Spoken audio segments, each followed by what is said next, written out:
Uburasirazuba bwo hagati bwose buri mu ntambara muri aka kanya. Amerika na Israel bagabye ibitero bahurije hamwe kuri Iran. Ingabo za Leta Zunze Ubumwe za Amerika zatangiye ibikorwa bya gisirikare bikomeye muri Iran. Amerika yohereje indege z'intambara, misile n'utudege tutagira abapilote drones, nyuma yo kongera cyane ingufu za gisirikare muri ako karere. Mu masaha make ashize, Iran yatewe na Israel na Amerika. Mu gusubiza, Iran nayo yambutse imipaka yayo yose itangira kugaba ibitero kuri Leta Zunze Ubumwe z'Abarabu, Qatar, Kuwait, Bahrain ndetse na Arabia Saudite. Kwihorera gukomeye kwa Iran. Misile ziremereye zo mu bwoko bwa ballistic zashegesheje ikirere cy'uburasirazuba bwo hagati zigamije ibirindiro bine bikomeye bya gisirikare bya Amerika. Hari n'ibitero byagabwe ku mahoteli akomeye yo ku kirwa cya Palma Jumeirah. Drones zirimo kuzenguruka umunara wa Burj Khalifa, kandi Dubai, ahafatwaga nk'ahatekanye kurusha ahandi ku isi, yafunze ikibuga cy'indege cyayo. Ibi si ukwiyongera kw'intambara zisanzwe. Isi iri hafi y'intambara kurusha ikindi gihe cyose. Israel yishe Minisitiri w'Ingabo wa Iran, umukuru w'ubutasi bwa gisirikare n'umugaba mukuru w'ingabo za Iran. Kandi ubu Ayatollah Khomeini wayoboraga Iran nawe yapfuye. Ikintu giteye ubwoba kurushaho ni uko Iran yasezeranyije ko igikorwa gikomeye, kibi kandi gikaze kurusha ibindi byose mu mateka kizakorwa n'ingabo zayo. Abayobozi ba Iran barahiriye gusubiza bakoresheje imbaraga zose. Batangaza ko inyungu zose za Amerika na Israel muri ako karere ari ibitero byemewe. None ikibazo ni iki? Ni gute isi yageze ku ntera yo hafi y'intambara? Kuki Israel na Amerika bateye Iran? Kuki Iran yateye Qatar, Saudi Arabia na Bahrain? Kandi isi iri kwerekeza he muri aka kanya? Mbere y'uko dukomeza, kora subscribe niba ukunda igihugu cyawe. Inkuru ya Iran na Israel yatangiye muri Gicurasi 2025, ubwo ikigo mpuzamahanga gishinzwe ingufu za nuclear cyatangazaga ko Iran ifite uranium yongerewe ku kigero cya 60%. Uranium ni icyuma kiboneka munsi y'ubutaka, ariko kirimo atome yitwa U-235 cyangwa U-235 ikoreshwa mu gukora ibisasu bya nucleaire. Uranium karemano iba irimo gusa 0.7% bya U-235.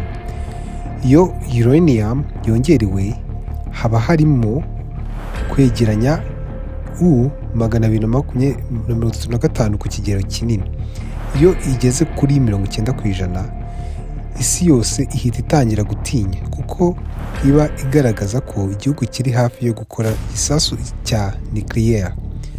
Ku gipimo cya 3 no kuri 5% ikoreshwa mu mashanyarazi, 10 kuri 20% ikoreshwa mu buvuzi, ariko 90% iba intwaro ya uranium yo mu rwego rw'intwaro. Urwego ruvuga ko Iran yarenze 60% kandi iri kwegera 90%.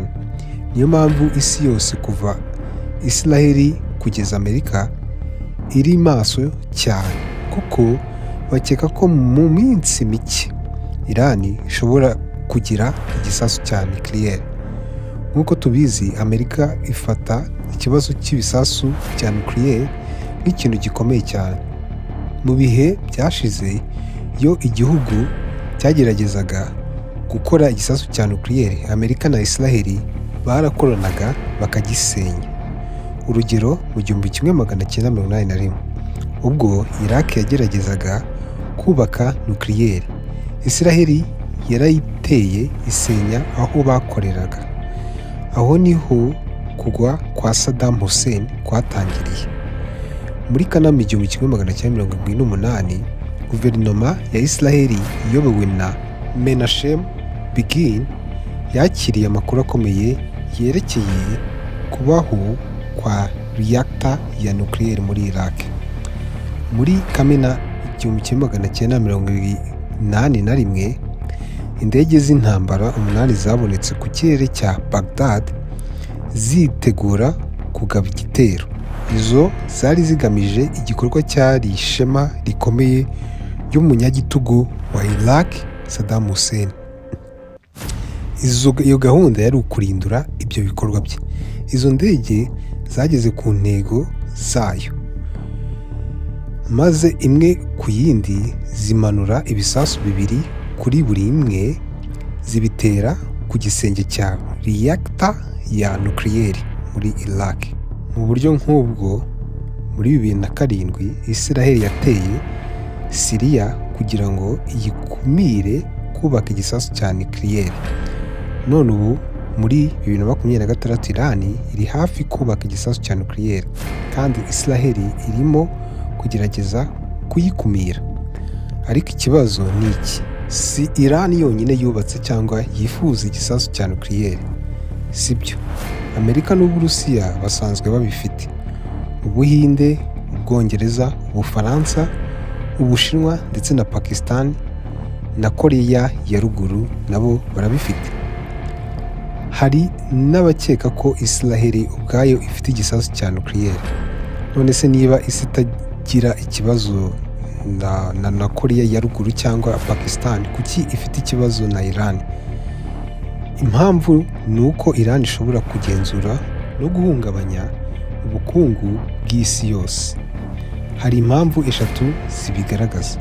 Icya mbere, umuyobozi w'ikirenga wa Iran ubwe yavuze ko Israel ari nk'ikibyimba cya kanseri kigomba kurandurwa, mu gihe ibindi bihugu bivuga ko bibika igisasu cya nucleaire ku mpamvu z'ubwirinzi. Iran yo ishinjwa kubyubaka igamije gutera Israel. Tekereza kuri ibi. Israel ni igihugu gito cyane ku buryo igitero kimwe cya nucleaire cyayisenya burundu, kandi misile za ballistic za Iran zishobora kugera muri Israel mu minota 8 gusa. Byongeye kandi, no mu gihe batarakora icyo gisasu cya nucleaire muri Iran, Iran isanzwe itera inkunga Hezbollah muri Liban, Hamas muri Gaza, Houthis muri Yemen ndetse n'imitwe yitwara gisirikare muri Syria. Iyo urebye ku ikarita ubona ko Iran izengurutse Israel impande zose. Niyo mpamvu kuva mu 1979 Israel iri ku rwego rwo hejuru rwo kwitegura ibitero, Red Alert. Mu myaka irenga 40 Israel yakomeje kuba maso, kandi Israel si igihugu kivuga ngo turashaka amahoro gusa, ahubwo politike yayo niyi. Niba umwanzi atekereza no gutera, tuzamugeraho iwe tumurangize burundu. Tera mbere, ibibazo bibaze nyuma. Iyi niyo filozofi ya Israel cyangwa imyumvire. Niyo mpamvu Israel na Amerika bashaka gukumira Iran kugira ngo itazatera Israel igisasu cya nucleaire. Iyo niyo mpamvu ya mbere y'ibi bitero. Ariko nanone, niba Iran ari umwanzi wa Israel, Amerika yo irashaka iki muri iyi ntambara? Reka turebe ku ikarita. Hari inzira y'inyanja yitwa Strait of Hormuz. Ni inzira ifunganye ihuza ikigobe cya Persian n'ikigobe cya Oman ndetse n'inyanja y'Abarabu. Iherereye hagati y'amajyepfo ya Iran n'amajyaruguru ya Oman. Ni imwe mu nzira z'ingenzi cyane mu bucuruzi bw'amavuta ku isi. 20% by'amavuta yose ya peteroli akoreshwa ku isi mu buri munsi anyura kuri iyo nzira. Ibihugu bikize kuri peteroli nka Arabia Saudite, UAE, Iraq na Kuwait byose byohereza peteroli yabyo binyuzaho.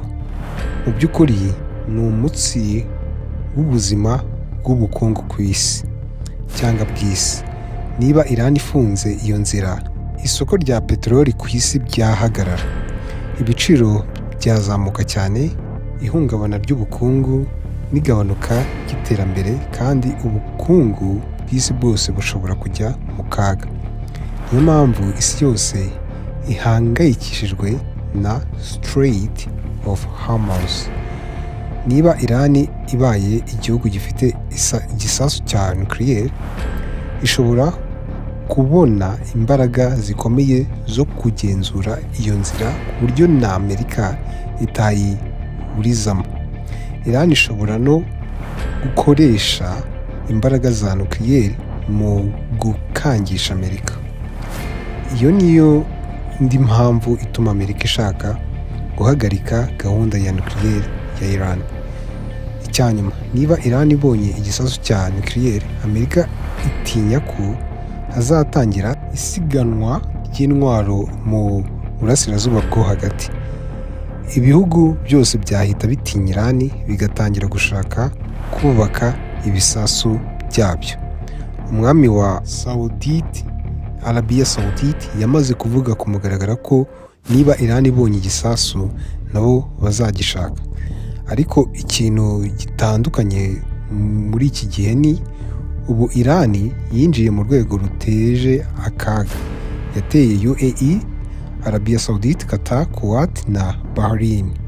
Kandi ibi bitero ntibyagabwe gusa ku birindiro bya gisirikare bya Amerika, ahubwo byageze no mu duce dutuwemo n'abaturage.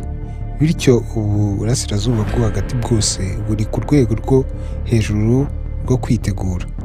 Ishyirahamwe ry'ibihugu byo muri aka karere rishobora guhurira hamwe rigamije kurwanya Iran.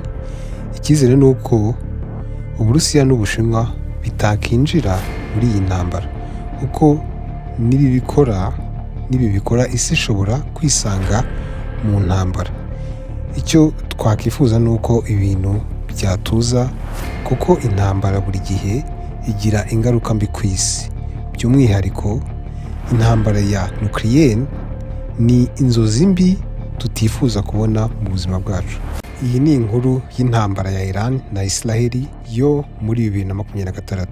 Icyo twifuza ni uko amahoro agaruka vuba bishoboka. Ibyo nibyo nabagezagaho uyu munsi. Niba hari icyo mwungutse muri iri sesengura, mukande kuri like kugira ngo mudushigikire. Kandi niba mushaka andi masesengura nk'aya ku bibazo bya politike mpuzamahanga, mukande kuri subscribe.